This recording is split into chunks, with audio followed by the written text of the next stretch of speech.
Muraho neza nshuti bakunzi Mamato TV, reka twizere ko mumeze neza. Twinjiye muri ka gace twahariye ubusobanuro bw'amazina. Kuri uyu munsi tugiye kurebera hamwe ubusobanuro bw'izina Brenda ndetse n'izina Ayani.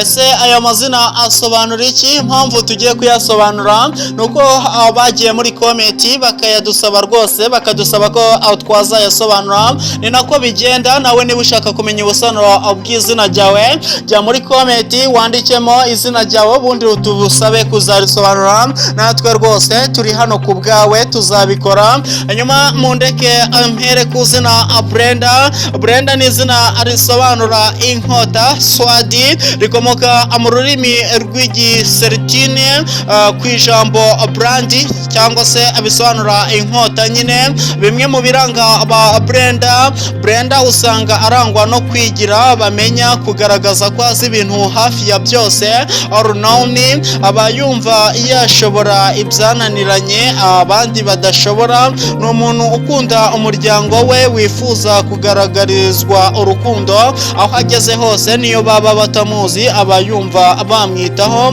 Mu byo akora byose aba ashaka kugaragaza itandukaniro, niyo kaba ari agakoryo aragakora.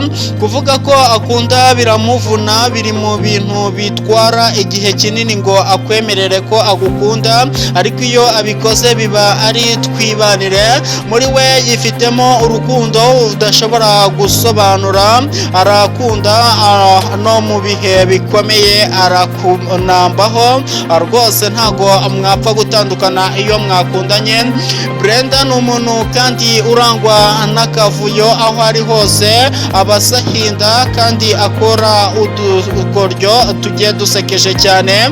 Ni umuntu ubona ibintu mu buryo bwiza, nta byacitse kuri we. Ni umunyakuri, ijambo kubwiyuge urizirikana kuko si wa muntu ukunda kubeshya. Brenda rwose icyo cyo akifitemo. Ni umuhanga udashobora kugambirira igikorwa cyose cyakomeretsa undi, niyo abonye uwakomeretse agerageza kumwitaho. Kuryoshya ni kimwe mu bigize ubuzima bwe. Akunda umuziki utuje n'urumuri rwa buji rw'amabara atandukanye.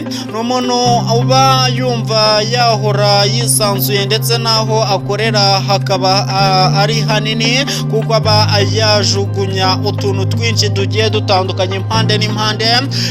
Iyo umushimiye kubera igikorwa yakoze bimutera umwete, akumva yakora n'ibindi utamubwiye. Ni umuntu ugaragaza amarangamutima ye cyane, kandi iyo afashe icyemezo ubwo nyine aba yagifashe nta kundi. Nubwo agira ubumuntu, Brenda yifitemo kwihinduranya, akakumerera nabi igihe hari ibyo mutari kumvikanaho. Ni umuntu wumva igihe cyose aba ari umunyakuri, ibyo bigatuma abasha kugira igitugu. Iyo akiri umwana aba arangwa no guhora aseka kuko aba yumva ko abantu bose bamufitiye ubwuzu.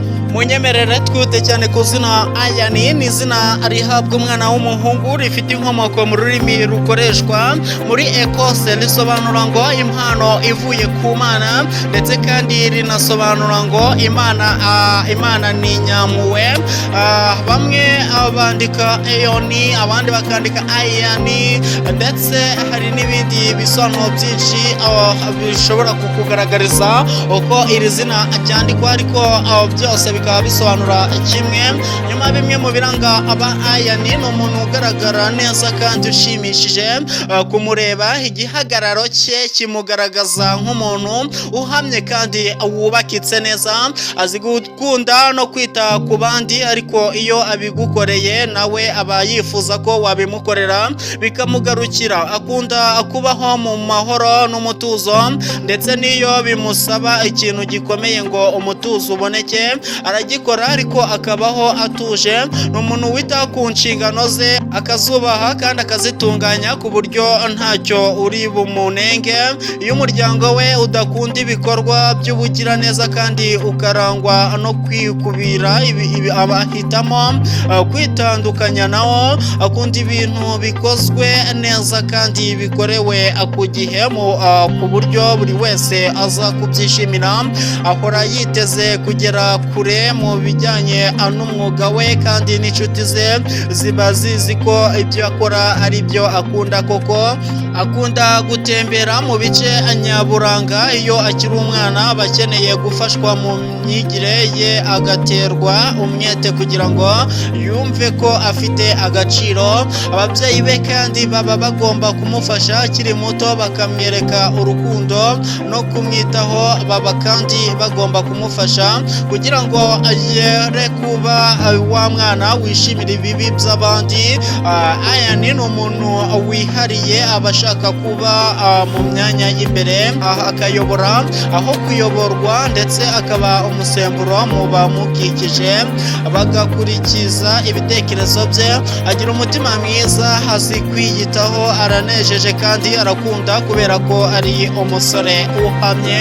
Ngayo nguko badusabye aya mazina, nizere ko rwose mwasobanukiwe kandi munogewe.